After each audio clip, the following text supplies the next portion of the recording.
Welcome to First Answers. This is episode 17 in the series, Parent Leadership for 21st Century Children. Today, young adults are running into more contradictions, biases, and intolerance that may not have existed at any other time since the Civil War. In addition, the relaxing and disappearance of clear moral structures presents confusion so that many resort to the idea that there is nothing better than their own opinions and preferences. Learn about the milestones successful young adults demonstrate and learn to be of help to them. You will have a better time if you do. Visit firstanswers.com to find more about the podcast and tons of resources for families and mental health. In episode 16, I described the developmental milestones for children 12 through 18 and called it a critical period because the nature of the importance of things that happen in children's lives. And the idea is that if certain good things happen, they can set the stage for good things thereafter. If they don't happen, or if there's some serious difficulty or trouble, then they can impair a child's life thereafter as well. Well, in this episode of 17, it's about the ties that make us free. It is about young adult children 18 through 25 and how to parent them successfully, how to relate to them, and how to make the experience enjoyable for both you and them. Just briefly, in the way of introduction, a brief reminder that what we're doing is talking about adapting to the threats or challenges that children face in this lifetime and during this period of time, and the developmental milestones which exist that you can help children prepare for and succeed at so that they can have a much better kind of experience. I would also like to point out that children typically do not grow into successful adults like weeds do. You just plant them or let the seeds fall and then they grow somewhere. Successful kids tend to have somebody's arms wrapped around them, communicating with them, talking about not too much, not too far away, but just the right amount, so that the ties that are established between parents and children actually allow for the ties to expand and stretch so that children can go on and live their own lives, but also retain a loving response so that when they marry, you can play with your grandchildren. Now, this episode describes how parents of 21st century's young adult children can be more successful laying the groundwork for independence by using developmental milestones, maintaining positive relationships with family members, and also assume more control over their own lives. There's an old joke. It's old because it's been around a long time. Years and years ago, parents were afraid of the time when children would grow up and leave home, and then they would have an empty house and loneliness. And in many cases now, parents are more afraid that the children will grow up and won't leave home because they cannot be successful as adults, financially or emotionally or whatever. And so, in my opinion, we need to do better as parents at preparing our children for the developmental milestones that young adults experience and so they can be successful at them. Now, one of the more remarkable changes in parenting in our families comes with the realization that we should prepare our children better, and many young adults are not adequately prepared for adulthood. I can testify of that. I know people who are not financially responsible, or do not have good work habits, or who don't have integrity, who are lying their way through school or some other place, or who have been caught up in some habit during adolescence like pornography or drugs or so on, which delays growth and maturation, and so they are not capable of functioning well. And then there are other kids who just cannot find the right place for them. It takes a little more time for them to decide where they want to fit in and what they want to do. Combined with the social disruption, unstable lives as youth, and shaky economic conditions, it's more likely that grandparents will be rearing their grandchildren. Think about that. There's a lot of data that suggests that. And an adult unmarried children will be living with them. Now, this trend has been going on, as I've mentioned, for many years, and is like a lot of other things that sneak up on us until it happens to enough people, it becomes a social concern. A certain percentage of young adults have problems they have not solved, as I mentioned, like chemical addictions or unwed pregnancies, and they still need help. But there's another group who have married and may have one or two children only to find their spouse is unprepared for those roles. And there's terrific conflict and or abandonment and support, and love is needed there. I can raise my hand and identify 5 or 6 couples, young couples, and typically where the girl is responsible and positive, married a boy who looked really good and was not good. And because they were not good, they could not make the marriage survive. On one occasion, when this woman was applying for divorce, her husband wrote, her ex-husband, "I realized that I've made the worst mistake of my life. And I thought, after knowing his wife or his ex-wife, that he was right. I don't think he'd ever find anybody as accomplished and as lovely as the woman he had failed to pay attention to and be responsible for."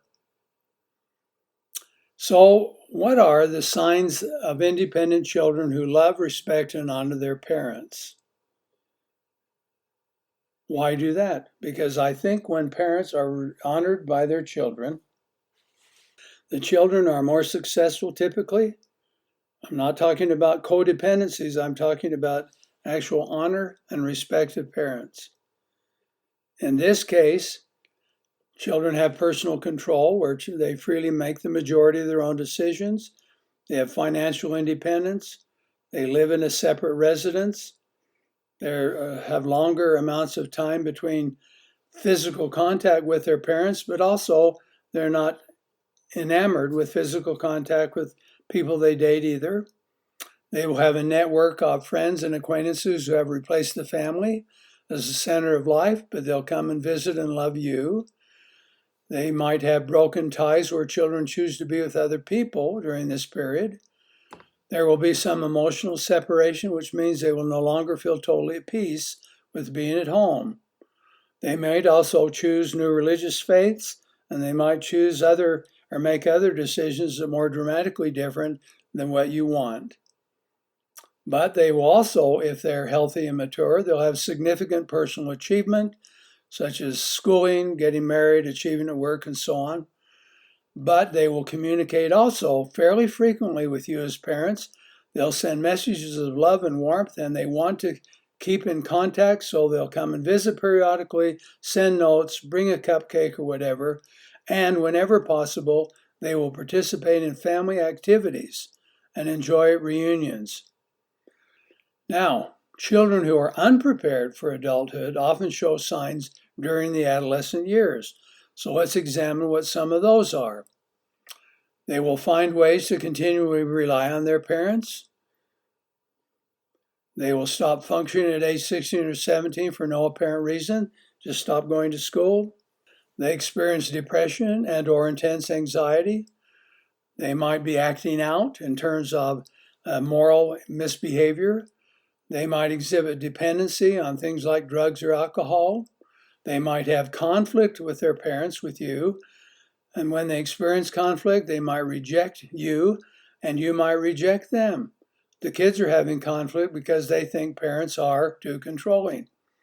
Children also may experience a serious injury or a chronic illness, which requires parents to move closer in order to provide care, but then parents must learn to adjust back so that the dependency that is created because of the illness does not last. So what would you do? Well, why don't you supply a form of leadership to your young adults that allows you to give this great balance between helping them grow and develop and then also staying out of their lives where you should. Some of the most important events or experiences in your family will take place in the few years following children's first departure. So from 18 to 25 is usually in our society that time.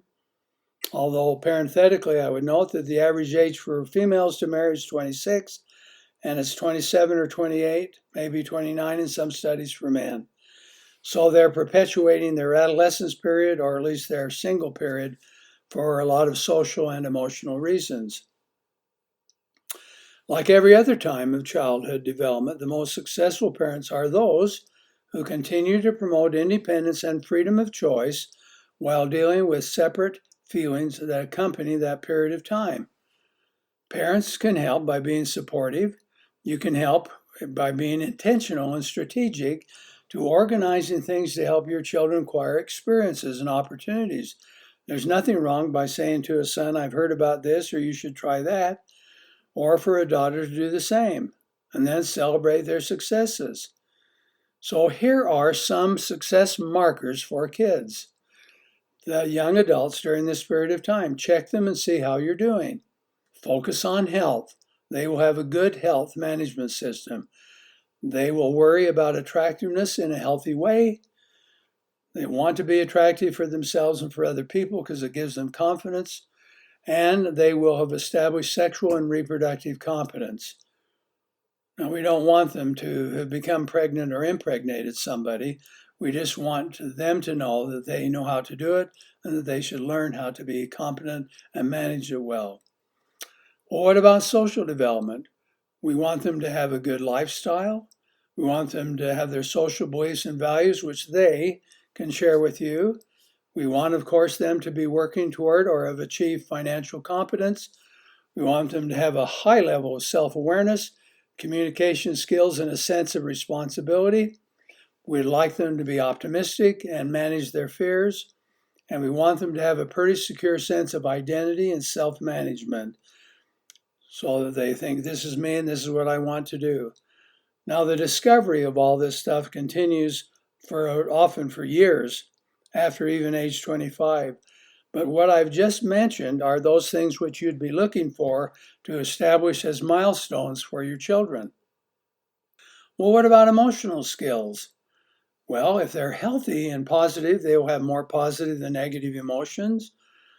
They will understand how to change negative feelings into positive, as I've mentioned. They will demonstrate the ability to love deeply, including the willingness to sacrifice for someone they love. They will move away from bias and prejudice toward acceptance and tolerance. They will be able to use awareness of their feelings as a source of knowledge. They'll think about saying, well, how do I feel about that? And if they're not sure, they'll take time to say, here's what I feel and here's what is important. Mature young adults typically feel a strong attraction to emotional intimacy with friends, and quite often they'll get into a series of those or a few of them before they find somebody they want to stay with. And so here's the deal. They're genuine. These emotional intimate experiences are deep and so on, and if they break off, a person can suffer for a long time. I'm aware of a case where almost 1 year later, the girl finally said, I think I don't love him anymore. And it has affected her and affected her performance for at least 11 months. Young adults can manage separation distress or anxiety if they're healthy by leaving home, and they do that pretty well. Now, what about mental development? They can adapt their interests and abilities to a career selection. They begin to focus and narrow. I like this more and I'm going to stay there. They can have focused energy and thought. They're not easily distracted. If they are, they may have an attentional disorder, but at this period of time, they can stay focused on what matters to them. They generate and create new things, and they tend to have a more integrated view of life. Well, what does that mean? Well, they know how to see the connections between things. It's like, well, if I'm nice to people, they'll be nice to me. If I honor my religious beliefs, then I'll feel safer and more at peace. If I am honest in my relationships with people, they tend to work out better than if I'm dishonest and unreliable. I'm going to learn to keep my promises because it's a way of honoring my own sense of integrity. They begin to see an integrated view of life that allows them to explain why and what and so on. Well, what about moral development? They will have a refined definition of moral responsibility. They will talk about it, think about it. I'm morally responsible to do something to help or not. They'll know when to get in and when to stay out. They'll have a personal standard of integrity, which I've mentioned. They will also be busy teaching moral concepts to other people. This is one of the most important things that you could watch for. You take children who have grown up and who are being taught and have been taught, place them in a situation where they teach others, and that's how we get them to internalize moral concepts. It is also true that they are better able to understand the consequences before they act. So morally mature individuals have learned from their experience, and so on. It's important. Now, having addressed these milestones of development, think about them, see whether or not they're useful to you in saying, okay, are my children making progress toward this criteria? Can I match my adolescent children up, and are they entering young adulthood with these qualities in mind? Well, some are and some are not. But I'm going to repeat something I said in the last one. Do not delay. If you see children who are facing young adulthood and they're not prepared in some ways, don't say, gee, I'll embarrass them, I'll intrude too much. Go and say, I'm willing to offer help because I think it would be good if you learned this and if you learned that. If you don't want my help, then let's find somebody who you will allow to help you so that you're prepared. One of the worst things for our children is to face emotional and social tasks for which they are unprepared. It makes them feel inadequate, and that inadequacy can last for years and years. Take it from me. I've seen large number of adults who want to talk about what happened to them when they were 17 or 18 or what they failed to do. It's a sad prospect, in my opinion, that people will do that when they're 40 or 50 and have a remorse for their life instead of appreciate all the wonderful experiences that life offers them. Thank you for listening to this episode of the First Answers podcast, which is sponsored by firstanswers.com, where you can find new tools for families and parents of 21st century kids, with a focus on emotional self-reliance. Find First Answers on Facebook, and remember to subscribe to stay up to date with new episodes. Give us a rating and write a review on the Podcasts app or Google Podcasts, and let us know what you think about First Answers. Check out another podcast by Dr. Scoresby called The Christ Questions, which is centered on questions we ask about Jesus Christ and questions he asks us. Dr. Scoresby examines how Christians can build faith in Jesus Christ that lasts and discover the true blessings and rewards for believing.